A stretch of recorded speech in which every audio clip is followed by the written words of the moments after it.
во однос на трансатлантските релации или односи. Драго ни е што Полска веќе има воспоставено тесна соработка со новата републиканска администрација во Вашингтон.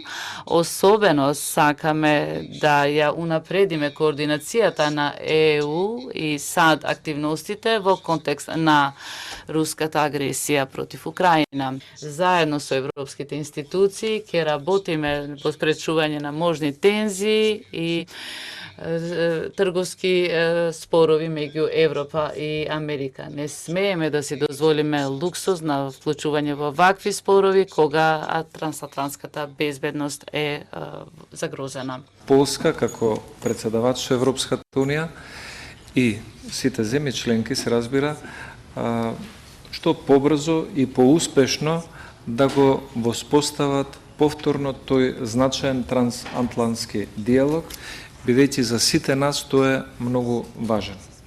И како што еден колега пратеник од соседството даде еден добар совет, во денешно време, ако се постави прашањето за кого си, дали си за Америка или си за Европа, најдобро е да се одговори дека јас сум за Доналд. Без да се каже презимето, бидејќи Доналд е и председател на Америка, а Доналд е и премиер на Полска.